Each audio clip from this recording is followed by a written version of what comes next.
Je ne sais pas si les 10 minutes de retard amputent d'autant mon temps de parole, mais non. Bon, merci, vous êtes généreux.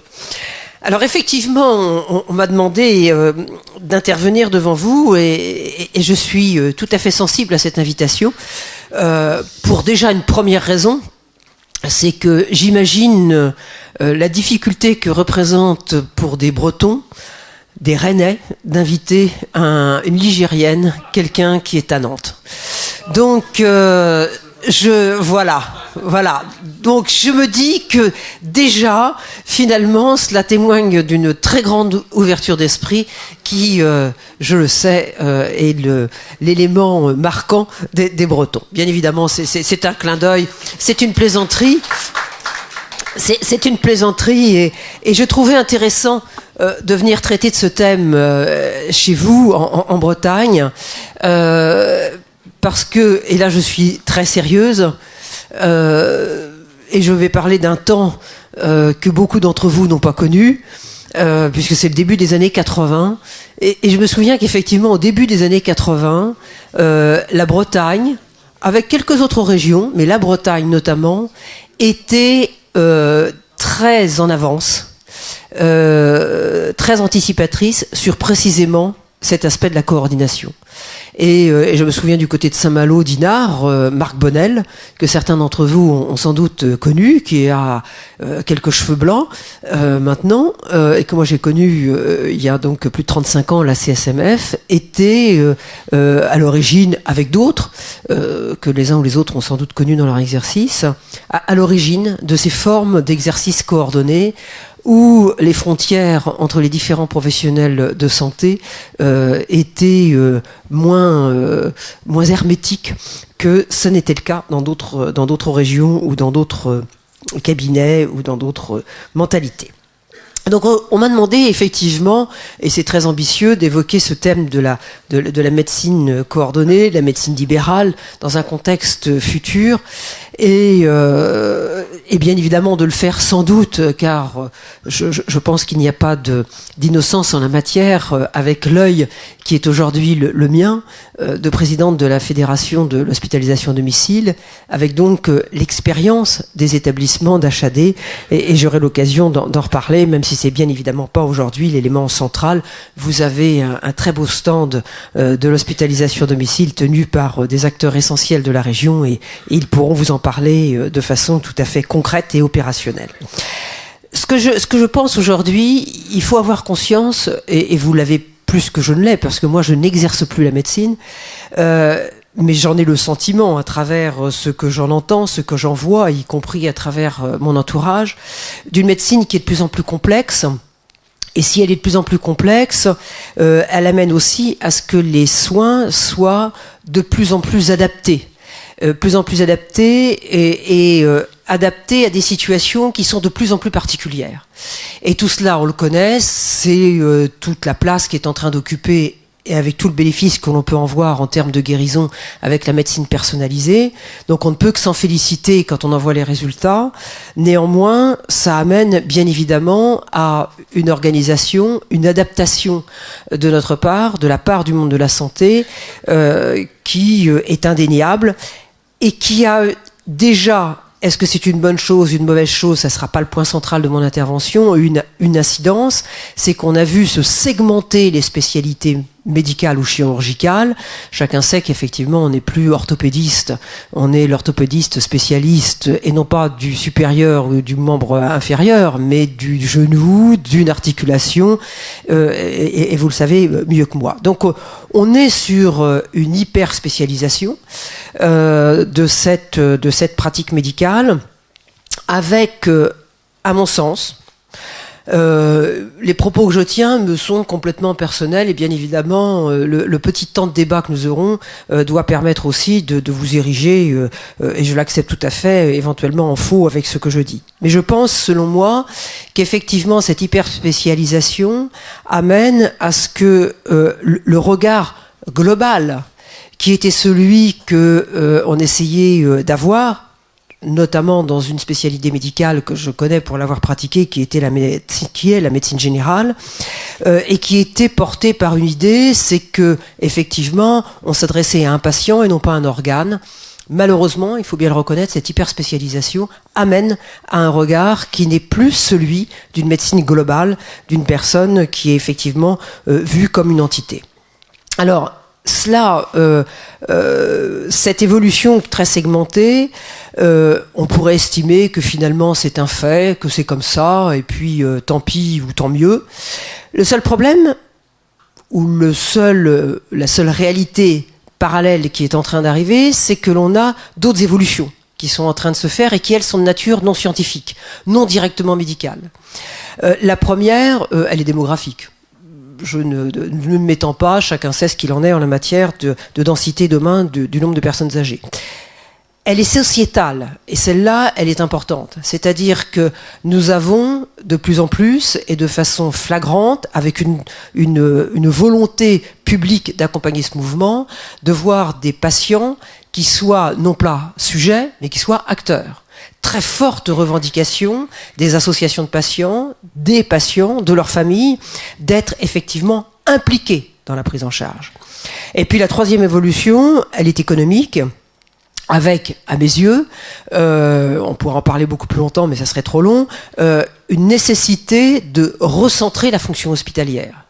On le sait très bien, dans ce pays, et là aussi je ne m'étends pas, pour des raisons historiques, on a effectivement très hospitalo-centré le recours pour les patients à des soins.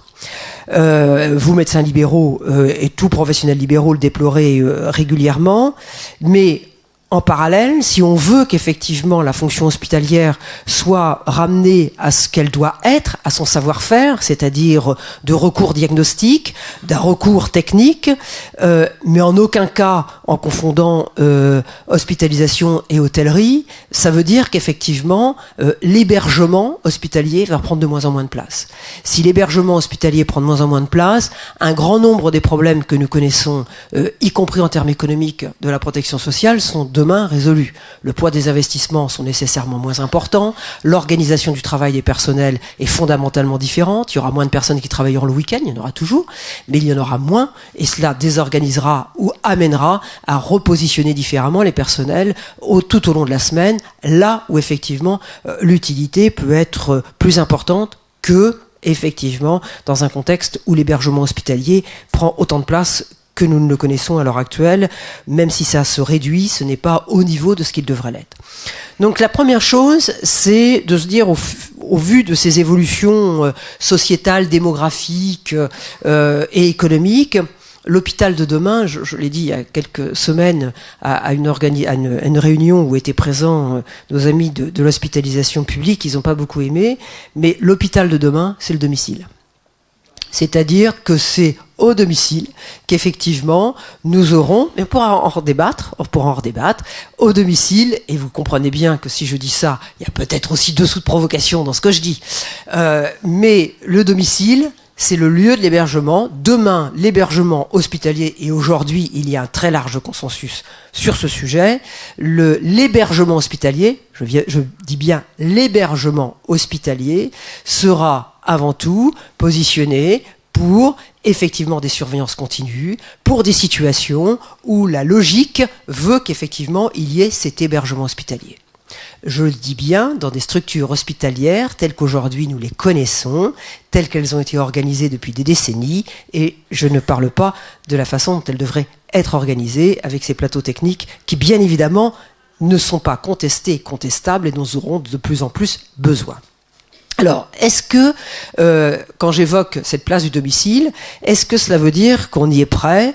Est-ce qu'on est organisé pour que cela soit le cas?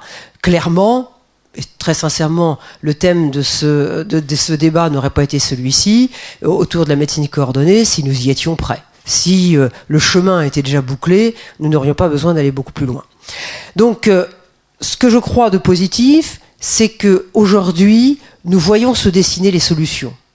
Et on les voit se dessiner, puisque dans un bon nombre d'endroits, vous avez, mais en nombre encore totalement insuffisant, et ne nous faisons pas d'illusions, même si les maisons de santé pluridisciplinaires se développent, il y a encore 80% d'un exercice qui n'est pas dans un contexte effectivement pluridisciplinaire, que cela soit celui de maison de santé ou de pôle de santé.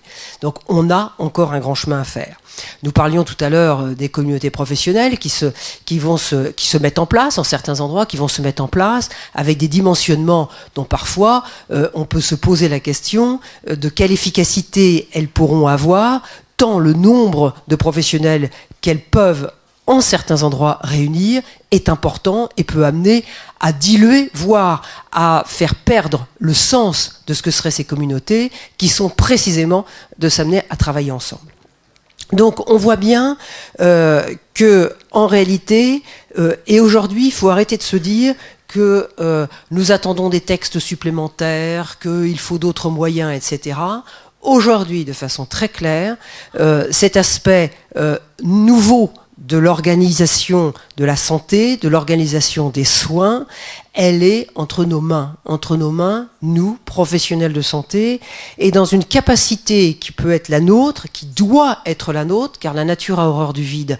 Si ce ne sont pas les professionnels qui l'organisent, ce seront d'autres acteurs qui l'organiseront, et cette organisation, pour qu'elle soit taillée pour répondre aux besoins des patients, elle doit effectivement être portée par le monde médical. Et là-dedans, la place du médecin.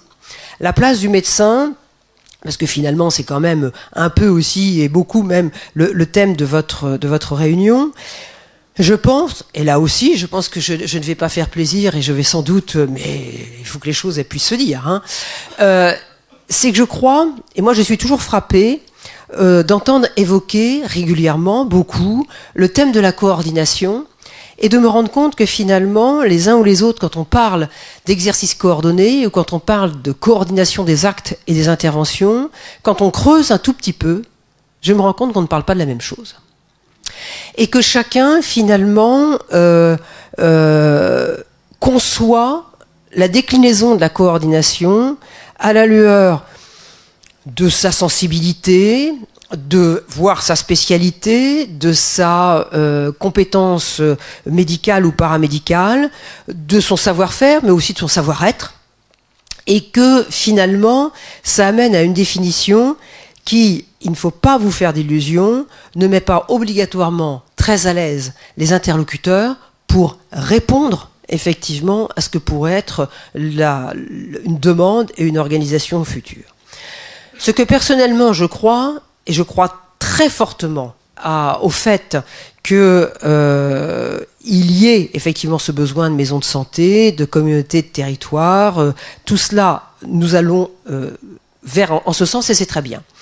À mon sens, ça souffre quand même de diverses faiblesses. C'est que je crois que dans ces structures, il va falloir que nous, médecins, nous fassions des efforts, c'est qu'il doit y avoir plus de clarté, et de savoir quelle peut être la place des uns ou des autres dans les créations et dans les gouvernances de ces structures coordonnées, qu'elles soient les CPTS, qu'elles soient les maisons de santé. Est-ce que la création, est-ce que le porte-drapeau doit obligatoirement être un médecin? Ce n'est pas le cas dans un certain nombre d'endroits, mais quand on a des interrogations, et je suis sûr que vous êtes suffisamment nombreux cet après-midi-là, il n'y aurait pas obligatoirement, de la part de tout le monde, la même réponse. Je n'ai pas les mêmes réponses quand je pose cette question.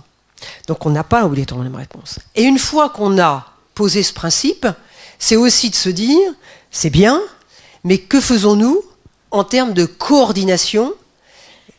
Qu'entendons-nous par coordination entre ces différents acteurs? On parle de coordination pour le patient, mais que faisons-nous? Comment nous organisons-nous? Comment nous outillons-nous pour que cette coordination soit faite? Et je redirai tout à l'heure quelques mots. J'avoue que je suis toujours un peu surprise de voir dans des structures pluridisciplinaires des logiciels qui sont entre professionnels de santé toujours différents. C'est-à-dire qu'à l'évidence, on m'expliquera comment on peut partager... je sais qu'il y aura demain le DMP, mais comment on peut partager des données, comment on peut partager des notions si effectivement il n'y a pas de partage d'un dossier et qu'il le soit de façon fluide, aisée et compréhensible par tous les acteurs. Donc, je ne vais pas m'appesantir sur le fait de la création, gouvernance par les uns ou par les autres. Le sujet serait long, sans doute d'ailleurs polémique. Et puis finalement, c'est pas ce qui m'est demandé, donc je n'aborderai pas précisément ce point-là. Ce qui me paraît plus important, c'est effectivement d'évoquer les déclinaisons de la coordination. Ça me paraît important parce que, et je pense que les médecins doivent effectivement se poser la question, ils se la posent, de savoir si leur fonction est une fonction d'organisation ou si elles s'adressent, leur fonction médicale, à l'élément qui est le plus essentiel, qui à mon sens fait le sens même de l'exercice médical, c'est-à-dire la partie diagnostique, et la partie thérapeutique, l'initiation, la préconisation du traitement. Si on est d'accord sur ces points-là, je pense que la coordination qui est assurée par un médecin, et notamment par un médecin généraliste, est plus une coordination de synthèse, c'est-à-dire celui ou celle qui va articuler, qui va effectivement, autour de la situation du patient, des problèmes qu'il se pose, le fait qu'il voit d'autres spécialités, le fait qu'il ait des examens complémentaires, le médecin est effectivement celui qui assure la synthèse et qui doit rediriger, ressolliciter d'autres expertises. Selon moi, la définition de la coordination, elle est là. Est-ce que le rôle d'un médecin, et je reprends encore volontairement celui de médecin généraliste, est obligatoirement de se préoccuper de soucis logistiques? Est-ce que c'est d'appeler pour avoir une place en EHPAD? Est-ce que c'est le médecin qui doit débrouiller le dossier social du patient? Est-ce que c'est le médecin qui doit être le logisticien d'une prise en charge à domicile? Moi, je dis non. Je dis non parce que la valeur ajoutée, et je vais faire une publicité pro domo, j'incite les uns ou les autres à replonger dans un document, un rapport que j'avais commis il y a bientôt 10 ans, qui était justement sur la médecine de proximité, et dans lequel je disais, comme je suis peu imaginative, je disais déjà tout ça, et d'autres personnes l'ont déjà dit d'ailleurs.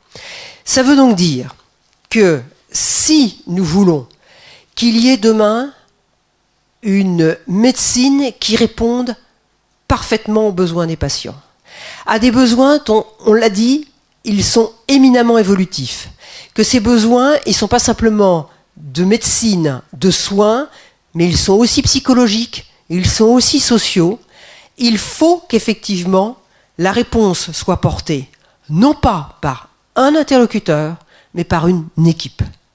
Et par une équipe dont il est impératif que nous, médecins, nous nous détachions de ce qui est encore, malheureusement, bien ancré dans nos têtes, parce que c'est quand même c'est de moins en moins vrai pour les jeunes générations, et personnellement, je les en félicite, et je m'en félicite. Mais que ce côté très hiérarchique de la médecine, où il y a le prescripteur, que nous sommes, et les autres, qui sont les prescrits, ne puissent pas, effectivement, interagir d'une façon qui soit une façon plus interactive, où chacun apporte ses compétences et son savoir-faire, mais pas le même, pas au même moment, mais pour un même patient, et parce que, effectivement, les interlocuteurs, les professionnels de santé, se seront mis d'accord, ensemble, pour un schéma thérapeutique, pour gérer le parcours du patient à des étapes qui sont des étapes éminemment différentes et éminemment complexes. Ne vous faites pas d'illusions. Si ce ne sont pas les professions de santé qui se saisissent de ce sujet, je vais vous parler de l'hospitalisation domicile, mais d'autres le feront, qu'ils se proposent déjà de le faire, comme étant des logisticiens, alors qu'ils sont logisticiens, oui, oui, mais d'être un logisticien, ce n'est pas faire un parcours de santé, ce n'est pas faisant de la logistique ou de l'organisation au domicile dans le sens matériel du terme, ce n'est pas faire de la coordination au service, au bénéfice du patient. Mais les acteurs sont là. Ils sont prêts, ils se positionnent, et pour un certain nombre, ils se positionnent d'ores et déjà dans le cadre de l'article 51. Et deux mots de effectivement ces dispositifs, parce que je vois un second danger si effectivement, collectivement, les acteurs de santé, dans lequel j'implique l'hospitalisation à domicile, ne se saisissent pas de cette capacité à coordonner dans le sens le plus exigeant du terme, mais effectivement en étant plus dans une conception d'équipe, d'expertise et de compétences qui soient utilisées et articulées, nous voyons là aussi, dans le contexte des hôpitaux de proximité, ou de ce même article 51 que j'évoquais tout à l'heure, les hôpitaux de proximité, Jean-Paul, tu te souviens, avant que le texte ne vienne à l'Assemblée, je vous ai alerté, les présidents de syndicats, en vous disant « Faites attention !» La façon dont était rédigé un des alinéas de l'amendement qui amenait à définir les hôpitaux de proximité, amenait à ce que les hôpitaux de proximité puissent être des acteurs opérationnels de la prise en charge à domicile. Ils n'en étaient pas des partenaires, ils pouvaient en être des acteurs. La mobilisation des uns ou des autres, qui témoigne d'ailleurs que ce n'était certainement pas une volonté politique, plus des erreurs rédactionnelles, on dira les choses comme ça, ont fait que cela a été corrigé. Mais je pense qu'effectivement, il y a un travail à conduire pour que ces hôpitaux de proximité soient l'élément de référence, de compétences techniques ou diagnostiques qui n'existent pas dans un cabinet médical, mais que ça soit celle d'un recours, que cela soit celle d'un répit, mais que cela ne soit en aucun cas un retour sous une autre forme ou sous un autre nom d'un hospitalocentrisme que nous connaissons déjà largement dans notre pays. La deuxième chose, l'article 51, effectivement, beaucoup de dossiers déposés, peu d'élus à ce jour, mais là aussi, je viens d'en donner un exemple à travers certains acteurs qui se positionnent, qui aujourd'hui ne sont pas parmi les mieux armés pour obtenir satisfaction, mais quand même, il m'étonne de temps en temps de voir des articles 51 poindre qui sont bel et bien soit la reconstitution de dispositions qui existent déjà, soit du relooking de dispositifs qui existent, qui sont ripollinés d'une autre couleur, mais qui sont la même chose. C'est l'histoire du Canada Dry, je ne vous la fais pas, vous la connaissez. Donc, je crois, si vous voulez, que nous avons collectivement une vraie responsabilité. Et deux mots sur, effectivement, ce que dans une graduation de la complexité. Et c'est bien cela qu'il faut avoir en tête. Et c'est bien là aussi où le savoir-faire, où la compétence médicale doit s'exercer.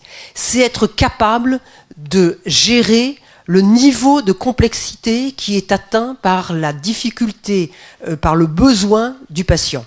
Est-ce que j'ai besoin d'une compétence qui sera plus sociale ? Parce que finalement, le patient, il pourrait rester, mais il a besoin d'aide matérielle et financière pour qu'il en soit ainsi. Est-ce que la complexité, elle est d'un niveau supérieur ? Et là, effectivement, il doit y avoir des interventions.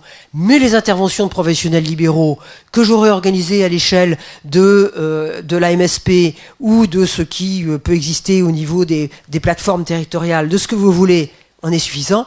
Ou est-ce que j'ai besoin d'un niveau de complexité supérieur ? Et le niveau de complexité supérieur, on est bel et bien au niveau de l'hospitalisation à domicile. Et une hospitalisation à domicile qui, effectivement, est le maître d'œuvre sous la conduite de professionnels de santé libéraux. Vous savez qu'un des éléments qui est un des éléments fondamentaux de l'hospitalisation à domicile, c'est qu'il doit y avoir l'accord du médecin généraliste pour prendre en charge un patient en HAD.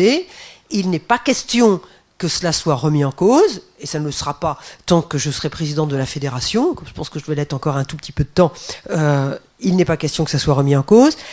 Et néanmoins, derrière, cette coordination, cette organisation psychosociale, logistique, d'intervention, des heures d'intervention, de la mise à disposition de professionnels de soins de nursing, etc., c'est un métier, effectivement, de coordination complexe dans lequel on trouve un savoir-faire de l'HAD, complété déjà en amont d'un premier savoir-faire qui est celui de l'évaluation. C'est en lien avec les médecins, celui de l'HAD, mais aussi le médecin généraliste ou le médecin prescripteur qui peut être un médecin spécialiste d'une autre spécialité médicale que la médecine générale, que s'évalue le besoin du patient. On est donc dans une forme de complexité qui justifie une organisation renforcée et qui renforce et qui effectivement justifie la place de l'hospitalisation à domicile. Un mot pour finir d'un élément qui me paraît, à mes yeux, extrêmement important, et je pense là aussi qu'il est majeur que nous puissions collectivement nous l'approprier. C'est le bon, à mon sens, gigantesque que va nous amener à faire tout le domaine de l'e-santé. Pourquoi ? Il se trouve que moi j'ai des établissements d'hospitalisation à domicile dans des endroits charmants. Je sais qu'en Bretagne, il y a des endroits difficiles en termes d'accès aux soins. Je peux vous assurer que le sud de Lyon, le nord de la Nièvre ou la Haute-Marne, qui sont les quelques départements aujourd'hui les plus en difficulté, ça ne nous empêche pas de faire de l'hospitalisation à domicile. C'est difficile pour avoir simplement du recrutement de médecins, puisque là-bas, il n'y a pas de médecins généralistes qui s'installent, que les hôpitaux sont avec des médecins qui sont en règle générale de 10 à 12 nationalités différentes, et qu'il n'y a, donc pour tous, pas de ressources médicales. Donc quand vous avez un bout de médecin, vous optimisez son temps. Et pour optimiser son temps, vous ne pouvez effectivement absolument pas l'amener à se substituer à un confrère, quand il y en a un, mais quand il n'y en a pas et qu'il doit y avoir effectivement une référence médicale, les déplacements, 1 heure, 1 heure et demie, 2 heures, vous optimisez pas le temps quand vous avez quelqu'un en voiture. Et dans ces schémas-là, l'e-santé, la télésanté est pour nous un élément majeur. Alors encore faut-il qu'effectivement les réseaux soient à disposition dans tous les endroits. Les quelques-uns que je viens d'évoquer sont malheureusement des endroits qui cumulent toutes les difficultés, puisque c'est pareil, on n'en est pas à parler de la 5G, puisqu'on ne parle déjà pas de la 4, on parle pas déjà de la 3, et que la 2G, dans un bon nombre d'endroits, ne passe pas, puisque les professionnels ne peuvent même pas utiliser leur portable dans certains domiciles. Donc on le voit, on a encore des marches à franchir avant que techniquement cela soit possible, et ça c'est une responsabilité politique, c'est une responsabilité nationale, et nous nous employons à faire en sorte que cette demande soit entendue. Mais les nouvelles technologies, les santé, la capacité à surveiller à distance, avoir une pompe à morphine connectée qui permet effectivement à la fois quand on fait les titrations de ne pas faire d'erreur parce qu'il peut y avoir plusieurs lectures. Et la deuxième chose, de surveiller s'il n'y a pas de problème, c'est déjà aujourd'hui une possibilité. Demain, nous serons aussi dans l'activation à distance. Tout cela, si nous ne nous les approprions pas, personnes que j'évoquais tout à l'heure, c'est-à-dire qui sont plus, eux, dans la logistique, le dispositif, ont déjà parfaitement perçu la place qu'ils pouvaient occuper. Donc je pense que nous avons, nous, professionnels de santé, et dans lequel je mets les établissements d'hospitalisation à domicile, à nous approprier ces outils en ne les sacralisant pas, c'est-à-dire que quand je parle de la médecine du futur, de la médecine coordonnée du futur, je ne suis pas, à l'inverse d'autres, en train de dire que les humains, les professionnels vont être remplacés par des machines. Non, je ne crois pas à ces machines où vous allez avoir des personnes qui sont bien évidemment les plus en difficulté, les moins armées socialement, économiquement et voire, on peut se le dire, intellectuellement, être à distance en capacité de pianoter pour pouvoir se mettre en relation avec un médecin. Non. Il y a et il y aura besoin de l'humain. Il y aura besoin, justement dans l'organisation, de cette proximité pour qu'il y ait des yeux et des mains qui se substituent à celles d'un médecin qui, dans un certain nombre de cas, ne sera pas en situation d'être à côté.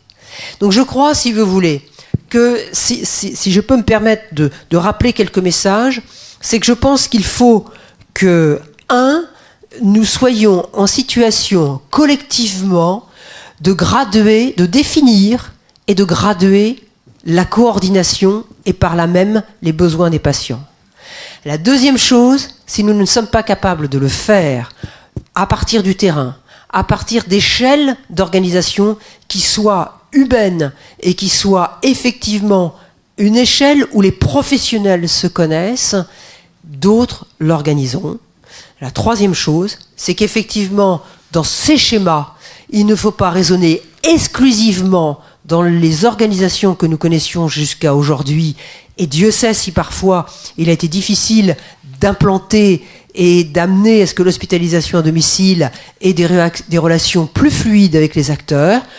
On se rend compte que quand les professionnels, quand les personnes font preuve de bonne volonté d'ouverture, on y arrive. Et le quatrième point, c'est de faire en sorte que nous puissions très vite et de façon très volontariste nous approprier les nouvelles technologies, que cela soit celle de la connectique, que cela soit celle de la télémédecine.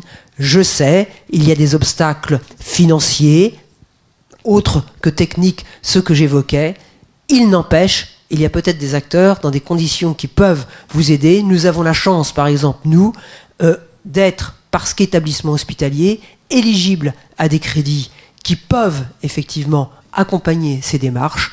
Donc, nous pouvons aussi être un allié, y compris dans ces démarches de télésanté. Voilà, j'ai été un peu plus longue que prévu, mais vous ne m'avez pas interrompu. Alors. Merci Elisabeth Hubert, merci beaucoup.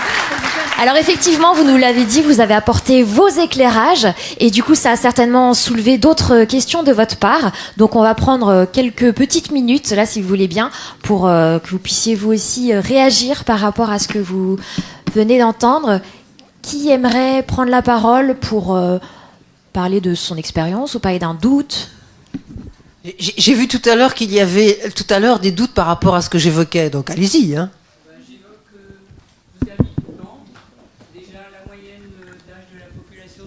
N'est pas la même que celle d'ailleurs. Je n'exerce pas l'hospitalisation à domicile à Nantes, je l'exerce dans l'Eure, en Haute-Marne, en Lozère, dans l'Yonne, dans la Nièvre.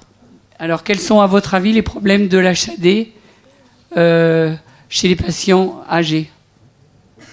Nous prenons tous les jours, au fin fond de l'Yonne, au fin fond de la Lozère, oui, des patients et nous organisons les choses. Quand vous avez aujourd'hui un patient sur 3 qui décède à domicile dans le cadre de l'hospitalisation à domicile, quand nous arrivons à faire en sorte, et Dieu sait si de plus en plus c'est le cas, et je m'en félicite, à ce que les professionnels libéraux soient ceux qui viennent nous dire « Mon patient, je ne veux pas l'envoyer à l'hôpital, parce que je veux respecter sa volonté. Aidez-moi à organiser sa prise en charge », nous y arrivons. Oui, j'entends. Quand les gens vous demandent ce genre de choses, mais est-ce qu'un jour vous êtes intéressé à l'aidant principal qui a vécu pendant 3 mois ou 4 mois la fin de vie de sa conjointe ou de son conjoint et qui est épuisé à la fin et qui, par rapport à ça, n'a pas eu d'endroit pour lui se reposer et qui, à la fin, quand la personne est décédée, ne s'en remet pas? Est-ce que ça fait partie des choses que l'HAD prend en compte, en dehors du fait qu'ils viennent à la fin, au décès, serrer la main des gens pour dire « ça s'est bien passé », oui, mais après, qui récupère les morceaux ? Madame, on aura toujours des exemples de situations qui sont des situations qui n'ont pas été organisées comme il en est. Si j'étais méchante, j'en livrerais des tonnes aussi de gens morts dans des structures hospitalières qui n'ont ni répondu aux demandes, ni à l'écoute, et qui n'ont pas non plus été les supports qu'ils auraient dû être. On n'est pas là pour faire le procès des professionnels de santé, qu'ils soient hospitaliers, qu'ils soient libéraux, qu'ils soient ceux de l'HAD. Je dis que pour répondre à des demandes concrètes, telles que celles que vous exprimez, nous devons être ensemble, en amont, en capacité d'évaluer non seulement les besoins du patient, mais également de sa famille. Nous devons être en situation de proposer des répits. Et nous le faisons dans un certain nombre d'endroits. Moi, à Mende, en Lozère, eh bien, effectivement, on s'arrange de temps en temps. On habille pudiquement dans ce que l'on va dire aux patients en disant, vous savez, il faudra dans 15 jours, 3 semaines qu'il y ait quelques jours d'hospitalisation parce qu'on aura besoin de faire un bilan pour voir où on en est, etc. En réalité, c'est quoi ? C'est de permettre à l'entourage d'avoir ce répit dont il a besoin. Ça s'organise. Je ne dis pas que nous le faisons tous bien. Je ne suis pas là pour faire de la propagande pour l'HAD. Je suis là pour dire simplement, j'ai été médecin libéral. J'en ai vu effectivement les limites. Ce que je sais, c'est qu'aujourd'hui, il n'est pas normal que dans ce pays, il y ait encore autant de monde qui se retrouve à l'hôpital et qu'il y ait 70% des gens qui y meurent, alors que la même proportion de gens souhaitent mourir chez eux. Moi, je me dis que j'aurai combat gagné quand effectivement on se sera rapproché de la satisfaction des vœux de la population. Merci beaucoup. Je vais me permettre donc de vous laisser le micro. Monsieur, vous souhaitiez adresser aussi une question. Oui, bonjour. Alors, c'est presque plus un coup de gueule qu'une question. J'en suis désolé. Oui, c'est vrai qu'on demande, quand il y a une prise en charge en HAD, on demande initialement l'accord du médecin traitant. Sauf qu'après, une fois que le patient est pris en HAD, eh ben, on n'a aucun contact avec l'HAD en fait. J'ai des patients qui sont pris en charge actuellement, je n'ai pas eu le moindre retour. Donc je fais mes visites quand le patient m'appelle pour renouveler ses traitements. Je n'ai pas eu le moindre retour ni des aides-soignants, ni des infirmières, ni des médecins de HAD. Et quand vous dites travail coordonné, bah, il manque un petit bout de coordination quand même encore. Tel que vous le décrivez, je suis d'accord avec vous. C'est encore pour ça que je suis encore présidente de l'hospitalisation à domicile, c'est parce que je souhaite que ça change. Et que tous les exemples des HAD ne sont pas comme ça. C'est tout. J'en ai une au moins, je ne sais pas, et ne dites pas, vous me le direz tout à l'heure, de laquelle il s'agit, mais au moins je peux en citer une, je sais qu'à Lorient ça ne se passe pas comme ça.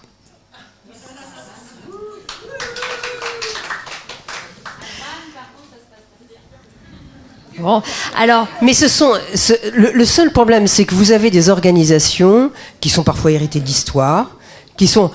Je vous donne un exemple. Tout à l'heure, vous me disiez à Nantes, c'est pas pareil. Tout. Il se trouve que je suis nantaise le week-end, mais que je n'exerce pas, je ne travaille pas à Nantes. À Nantes, l'HAD a 45 ans. Quand elle s'est créée, et je peux le livrer, je suis devant des confrères et des consoeurs, quand l'HAD s'est créée en 1980, je n'imaginais pas que je pourrais en devenir un jour présidente, puisque j'ai fait partie des opposants à l'HAD. Le seul problème, c'est que c'était en 1980. Je m'excuse un peu que ça soit arrivé comme ça, mais ça pouvait se comprendre en 80-81.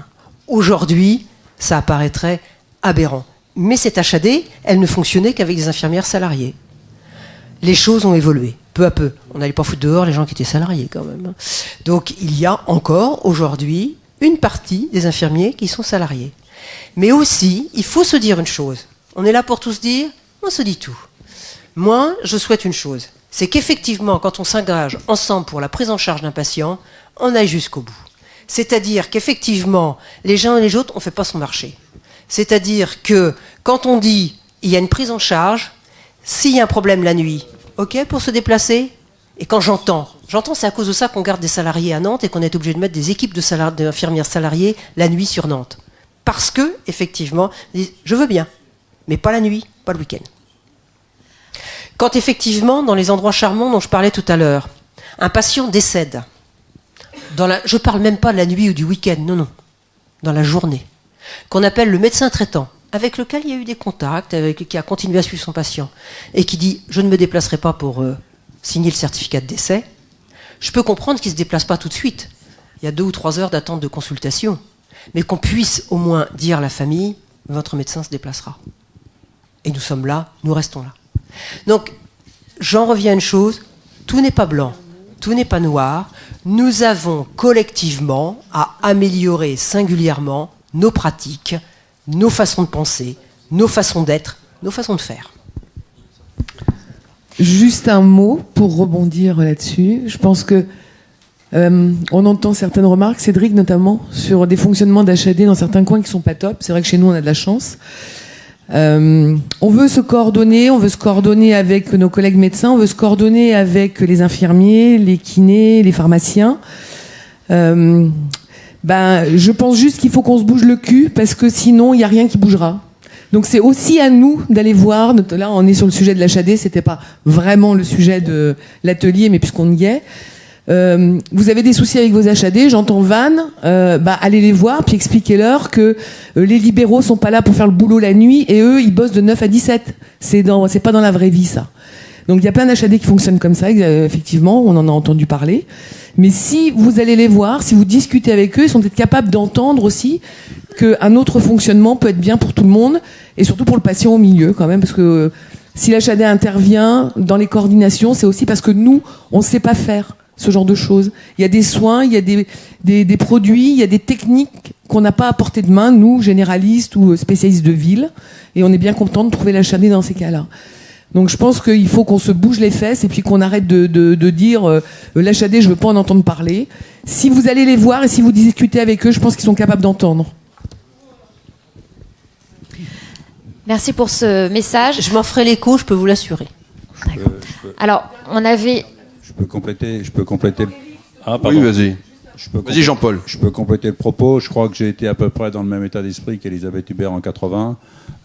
Et c'est vrai que j'ai été un petit peu énervé de voir la HAD nous avertir 15 jours après et nous prendre vraiment pour des cons, à savoir qu'on était bon à prendre le malade le soir et la nuit. Je me demande pourquoi la HAD ne fait pas sa révolution, c'est-à-dire fonctionner comme celle du Pays de l'Orient, où les libéraux tiennent le terrain en journée et les salariés de la HAD font la visite de coordination au départ et prennent les gardes de nuit et de week-end. Et à ce moment-là, et alors, attends, là, il y a tous les libéraux qui participent. Et il n'y a aucune raison que ça fonctionne autrement. On n'est pas là pour faire le sale boulot Mais Jean-Paul, tu es dans la région parisienne. À Lorient, tant mieux, il n'y a pas de gros problème de densité médicale. Les endroits charmants dont je te parle, le problème, c'est que le médecin, il ne peut pas y avoir un médecin de garde. Pas quand tu as un établissement d'HAD qui a 30 ou 40 patients. Chez Lorient, on a 130, tant mieux. Ceux dont tu parles dans la région parisienne sont des gros établissements. Donc on va pas parler de l'HAD, c'est pas le sujet. On en reparlera tous les deux, on a convenu qu'on en reparlerait. Et je ne pense pas que ça soit rendre service aux professionnels libéraux que de dire il y aura dans la journée les professionnels libéraux et la nuit ce seront les structures, notamment d'HAD, qui feront la nuit et les week-ends. Vous ne vous rendez pas service avec une approche de cette nature. Non, mais en faisant ça, tu maintiens quand même un tissu libéral. Le patient, il est pris en charge et tu permets aux médecins et aux infirmières qui tiennent la rue pendant la journée, 70 heures par semaine, de respirer. Et tu instaures une vraie coordination. Je vais te dire, Jean-Paul, heureusement, sans que ça ne fonctionne comme tu le dis et que ça soit complètement avec des libéraux, ça peut très bien fonctionner. Donc, on en reparlera, je te donnerai des exemples, je t'enverrai même en voir et tu verras qu'effectivement, en pleine intelligence avec les libéraux, il peut y avoir des organisations où il n'y a pas d'un côté les libéraux et de l'autre côté les salariés n'étant là que pour faire le boulot que les libéraux ne voudraient pas faire. On ne peut pas reprocher dans un sens que ça soit le cas, et je sais que ça l'est dans certains endroits, et prôner l'inverse. C'est pas mieux pour les uns pour les autres. À chaque fois, on parle d'hommes et de femmes qui ont aussi une certaine idée de leur mission. Bon, c'est à moi, là. Bon, on va clore. La CPTS, à mon avis, va tout changer, puisque nous allons avoir sur les territoires des envies de faire de la politique territoriale et d'organiser le territoire sur lequel nous travaillons de la façon dont nous l'avons imaginé, avec les acteurs présents ou avec des acteurs absents que nous inviterons à venir à travailler avec nous. Donc c'est là, à mon avis, où ces structures que l'on critique, elles ont intérêt à se mettre autour de la table avec nous pour avancer. Et donc, par exemple, à Auray, elles sont chez nous, puisque la clinique Océane, qui est porteuse de la HAD, est assise autour de la table. Et on a des discussions avec eux pour leur dire qu'il faut qu'ils changent, mais ils vont changer. Deuxième chose, la complémentarité entre tous ces acteurs, on l'a bien vu, c'est super important. Effectivement, tu dis le jour, la nuit, on clarifie, c'est simple. Un coup, c'est d'une couleur, l'autre que l'autre. C'est trop simple. Chaque territoire est différent, chaque nombre d'acteurs est différent, etc. Donc il va falloir s'adapter sur chaque territoire à la présence ou non d'acteurs. Il va faire jouer la complémentarité. Je vous rajoute une dernière complémentarité. Là, je parle à la présidente Elisabeth Hubert de la HAD nationale. La dame de tout à l'heure a dit, en pleurant presque, quand on perd quelqu'un, qui nous prend en charge juste après. On sentait l'émotion dans la voix, je suis désolé. Moi, je suis président d'SPS. SPS, c'est une plateforme qui va s'ouvrir aux aidants français. C'est-à-dire que vous, dans votre HAD, vous pourriez faire la communication auprès de tous les aidants, que si la nuit, ils se retrouvent abandonnés ou l'impression d'être seuls et tout ça, ils pourraient utiliser la plateforme SPS puisqu'elle est gratuite. Et elle est offerte par la Sécurité sociale et les ARS qui nous financent. Donc, c'est un outil de plus sur les territoires pour que les gens qui sont à côté des malades se sentent entendus. Donc ça, c'est important. Donc je passe le message. Si vous voulez le choper, vous y allez. Et ensuite, moi, j'aimerais bien dealer directement avec la HAD pour qu'elle soit un de nos partenaires, puisqu'on est France entière.